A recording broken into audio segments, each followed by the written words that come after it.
Good morning, good afternoon, and good evening, and welcome to another Breakthrough Ministries Through the Bible awesome episode.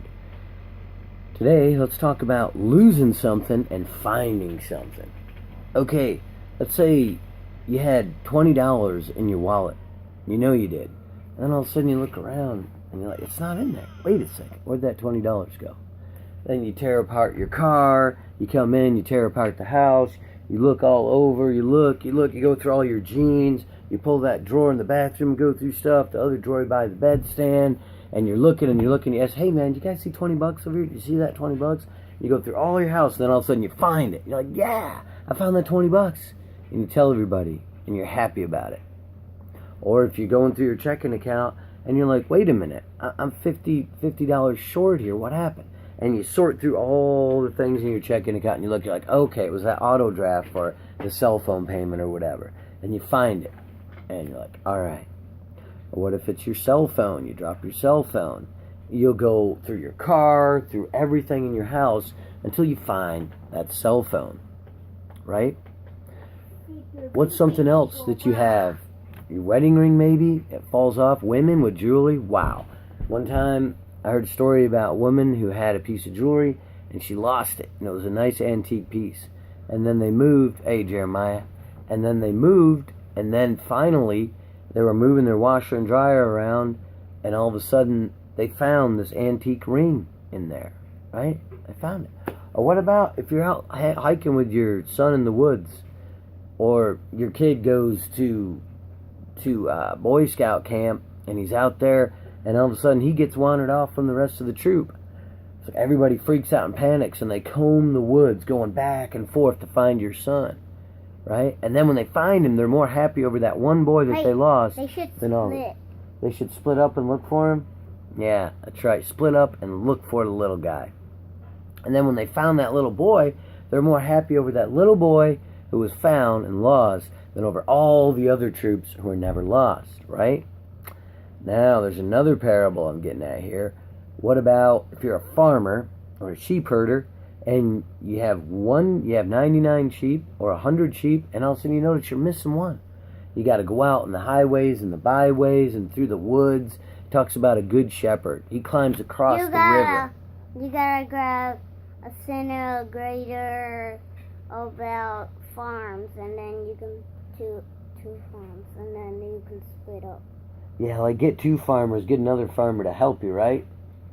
So what you do is, if you lose your little awesome sheep, there's a story about a shepherd who will go through a river and go through a desert, and he'll fight off the wolves, and he'll look over the cliffs, and he'll go without sleeping until he finds that little sheep, and he grabs it and he puts it on his shoulders, and he carries it back, and he's more happy over that one sheep he found than over the 99 that didn't go astray. Let me read a couple verses here to get into what I'm saying. And I can cut right through it. Basically, at one point, Jesus was sitting around, and he was sitting around with sinners, adulteresses, or tax collectors, or drunkards, all these people, right? If you go to Luke, 15 verse 1, now the tax collectors and sinners were all drawing near him. And the Pharisees and scribes grumbled, saying, this man receives sinners. So the religious people, Jesus is sitting there, and the religious people say, he's hanging out with sinners. The churchy people are sitting there, and then the alcoholic comes over to the bench to listen to you. And the prostitute, the pious church people in their robes say, they're receiving sinners. He's talking with sinners. And someone wants to be the king. Yep. This man receives sinners and eats with them. Bucky, you gotta go grab a t-shirt, okay, buddy? Want to get a t-shirt on and some shorts? Let's do that, buddy. Push pause. Alright, there we are. Okay, so we see here in the verse of 15, so he told them his parable. So they were saying he's receiving sinners, and he eats with them. So he told them, Goliath wants to kill the baby. Well, Goliath wanted to fight all the Israelites, and David beat Goliath, right? Yeah, but Saul does killed the baby? King Herod wanted to kill all the babies, and so did the Pharaoh wanted to kill all the babies, so that because they were becoming too strong, baby Moses lived, and King Herod wanted to kill all the babies because he wanted only himself to be king, not baby Jesus. But baby Jesus was alive. Yeah, he made it, and so did baby Moses. Okay, so this man receives sinners, and he eats with them. So he told them this parable. What man of you, having 100 sheep, if he's lost one, does he not leave 99 in open country and go after that one that is lost until he finds it? And when he has found it, he lays on his hands on its shoulders, rejoicing. And when he comes home, he calls together his friends and his neighbors, saying to him, Rejoice with me, for I found my sheep that was lost. Just so, I tell you, there will be more joy in heaven over one sinner who repents than over 99 righteous persons who don't need to repent.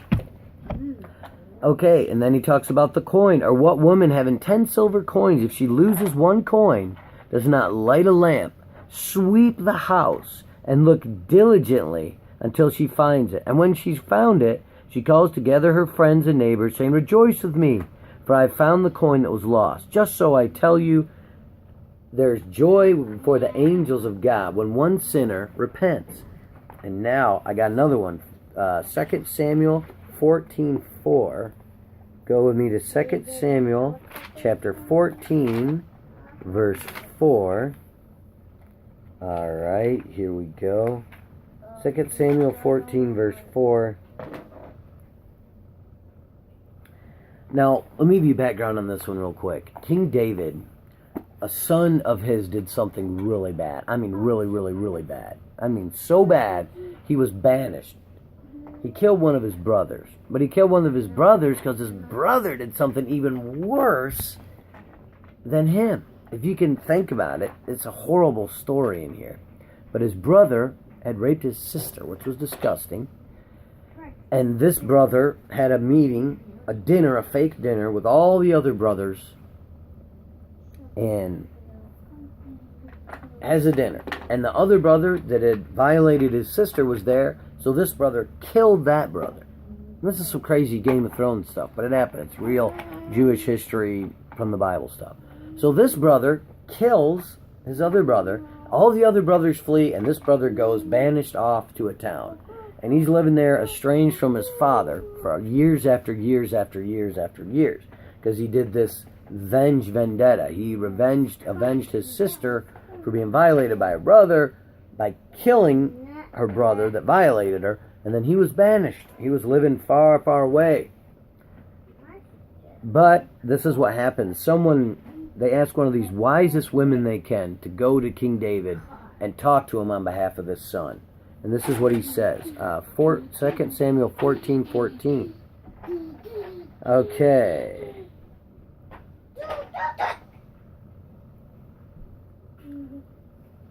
Alright, this is what she says. Then the woman, Please let your servant speak a word to my lord the king, he said. And the woman said, Why have you planned such a thing against the people of God? For in giving this decision, the king convicts himself, inasmuch as the king does not bring his banished one home again. Okay, so the other son was banished. We must all die. Here's the most important verse. We must all die, inasmuch we must all die. We are like water spilled on the ground, which cannot be gathered up again. If you're in a dry, hot desert, and you take a cup of water and you dump it on the ground, that's it, it's gone. You can't get it back. And we are not eternal. We're going to die. We're all going to die. And this woman brings this up. She says, we're all going to die. We all die like water spilled on the ground, which cannot be gathered again. But God will not take away life. God doesn't disregard life in such a way. He devises means so that the banished one will not remain outcast. But he devises a way to bring us back to him again. And this is what's going on. Jesus says that you are like that lost cell phone to God. You're like that coin that the woman lost, right? You